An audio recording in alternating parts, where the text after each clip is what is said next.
And I said it was like, 10%, 25%, 40%, 50% with the 4 options. The majority of players, voters, I should say, right, all selected 10% was the chance, and everybody had their own, their feelings on it as they were kind of going through it. But the reality is that and I said level 50 Treasure Goblin as part of this, but the reality is they have a 50% chance to drop legendary items today. And that's like going back to like level 35. They've got a very, very high chance to drop legendary items, but So what you're saying is sometimes I kill a Treasure Goblin and it doesn't drop a legendary item. That's correct. That's what I heard. And as humans, we are 7 times more likely to remember a negative thing than a positive thing. So this is nothing wrong rather there's nothing wrong with the player's perception of Treasure Goblins not feeling rewarding. You don't see them that frequently relative to other content types, and when you don't get a legendary item from something called a Treasure Goblin, that can feel bad. So what we decided to do is we've gone back and said, starting right at level 15 for Treasure Goblins, 15, they have a guaranteed legendary item drop chance when you kill one from that point forward. I know one question that, as we start to populate questions, feel free to ask them in chat on Twitch, by the way, because we have chat enabled there. But I know one question, and something that we talked about last week, as we're waiting for questions to kind of come in, was about XP in later game, or for late game players and stuff like that. Do we have any update in regards to that specific topic? Yeah, I can talk about that. So we did talk about this last week, and what we said then was that we are not looking to make the game feel slower across the board. We're not looking to like slow down the players' like XP gain rate in response to like feedback about some of the other changes that we had made. You've got 0% poison resistance, and you get basically 1 tick from a level 60 poison creature kills you. Sure. Right. Yeah. It's like there's a balancing act. The team is as we move forward, everything that Adam just said is 100% accurate. We want to make sure that the choices between like armor for mitigation, for damage resistance based on passives, legendary powers, glyphs, and paragon nodes, those things are impactful, and that resistance plays a really, really important role. The big difference here is that resistance is a thing that you are going to stack and earn separately, and that they are usually tied to affixes or inherent affixes on rings and jewelry. The big difference here is that resistance is a thing that you are going to stack and earn separately, and that they are usually tied to affixes or inherent affixes on rings and jewelry.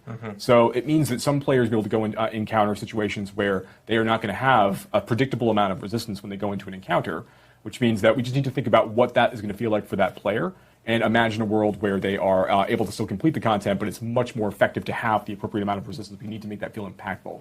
Yes. So there's going to be situations where we are going to ensure that if you are getting into a predictable fight against a creature that you know is going to be dealing a certain kind of damage, and you don't have resistance in mind when you go into that fight, you're going to be penalized for that. That's going to be a really, really difficult situation for you. But we are, trying to balance against the general flow of Diablo 4 as it stands today, as opposed to trying to like remake it into an entirely different experience. That sounds kind of cool. But it turns out, crit doesn't work with dots at all. So that pool doesn't get scaled with the way that you make the pool. So it just doesn't work design-wise. I take the blame for that. But now we're changing it so you just have to damage enemies to spawn those pools of light. So now this can actually be more friendly to dot builds. And then we're also looking at rabies. We know that Poison Druid, like just if I want to do pure Poison Druid, is a little bit behind. So we're really targeting rabies as a pretty meaty upgrade there in its damage. This will also, by the way, improve the legendary, I think it's legendary where your wolves can cast rabies. That's also going to be improved by this. It is on the team's radar of looking at the ways that they scale, looking at the ways that things prop with them, looking at just the combination of passive versus active activity that we want the player to do there. We are thinking about it. There will be stuff coming, but no promises on when, but we are actively talking about it. So that was something that we contended with a lot. I'm sure that we're going to flex on that over time. We did add support. We still love companions on Druid. And is that something you guys are still going to want to work on, look at in the future? I can talk about this for a very long time. Yes. Druid and Necromancer are a little bit different, so I guess I'll talk Necromancer first. So Necromancer minions is absolutely a core fantasy of Necromancer players, that minions are cool and awesome, and that you can raise the dead and have the dead fight for you. That is core. Minions, it turns out, in all games, not just ours, or summons or all that, are very complicated and hard to make work. Things like Firewall or Shadow Necro does a lot of this. We also have Overpower as a mechanic in our game. And these other different ways to build your character, we want them to have parity with, vulnerable and crit damage. And what I mean by this is we have a lot of legendary powers and effects that like spawn a new thing. An example of this is like on the Barbarian, there's some legendary powers that spawn earthquakes or dust devils. Another one is the Necromancer has like things that leave shadow trails on the ground that deal damage. And these things, they deal with what we call flat damage, which is like we give it a damage number, and then that's how much it does, and then that damage number kind of scales with player level. But what we find is that a lot of these things are really good in the early and mid game when they drop, but then when you get to the really late game, they kind of fall off really hard. We have a lot of talks on our team. We have a lot of things that we're thinking about and going on. I thought it'd be really good also to kind of talk a little bit about how we feel about more longer term goals and things about the game. So these aren't coming in this patch, but things that we're thinking about that'll come in the future that the team's kind of focus on. The first one is kind of finding ways to bring different types of damage closer together. As I'm sure many of you in the community know, vulnerable and crit are really, really strong right now. Yep. Kind of a lot of the meta is about, you make an enemy vulnerable and then you do bonus damage to them and then you stack as much crit strike chance and crit damage as you can and then you blow them up, right?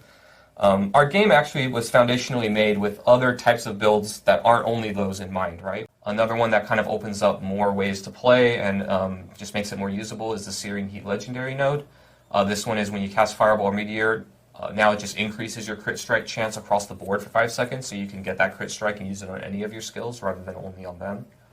Yeah, damage reduction is actually extremely strong in Diablo 4. There's a whole lot of bug fixes. Yeah, so you guys will see those with the final notes and everything, but those are addressed in this specific update, and it's something that I know a lot of people have been asking, going like, well, I can only add 1 point, yet it says I can add 3, and so forth. So we've actually just been getting a general decent amount of questions related to resistances and what the intent is going to be with resistances here in the future. Sure, I guess, what's the vision on resistances here in the future? I talked about it a little bit. The vision is kind of, I think, what the standard vision of most games is, which is everything is impactful and meaningful and feels good, and you invest and get rewarded for those things at all times.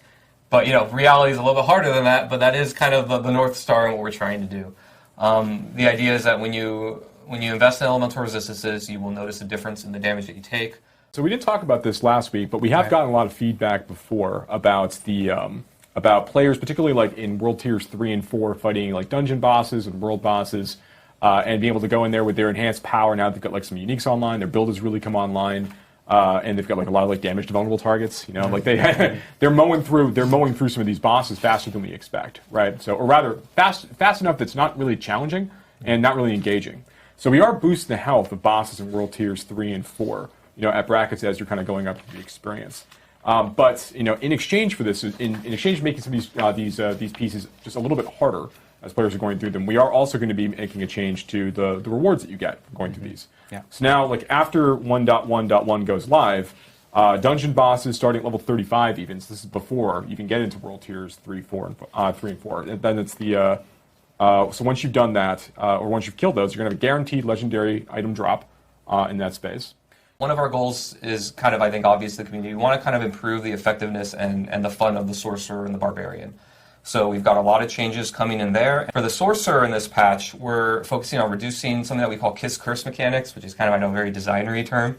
Exactly. Usually it's to sell a fantasy in a really strong way, but we can't do that justifiably without just breaking the mechanic. But we found out in a lot of ways we've been a little too harsh with that, and so we're going to try and reduce or remove that in some cases. And then the other one is late game survivability. We know that the sorcerers typically have a tough time, when they start pushing those later Nightmare Dungeon tiers. And so we're going to be looking at ways to increase that specifically. And an example of that Kiss Curse mechanic is the Serpentine aspect. I think we have an example of the Hellhammer here.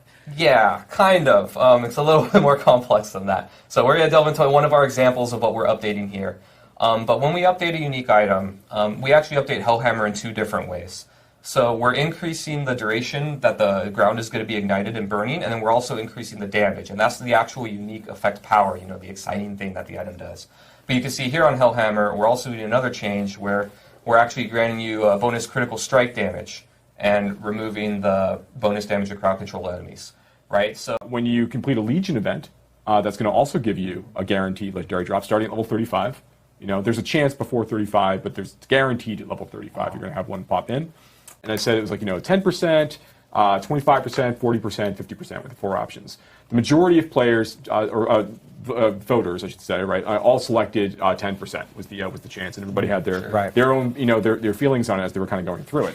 But the reality is at level, and I said level 50, Treasure Goblin as part of this, but the reality is they have a 50% chance to drop legendary items today. And that's going back to level 35. They've got a very, very high chance to drop legendary items, but So what you're saying is sometimes I kill a treasure goblin and it doesn't drop a legendary item. That's correct. I mean, basically, if you flip a quarter every 25 minutes, that's basically your chance to get a legendary item when you're fighting treasure goblins in the overworld.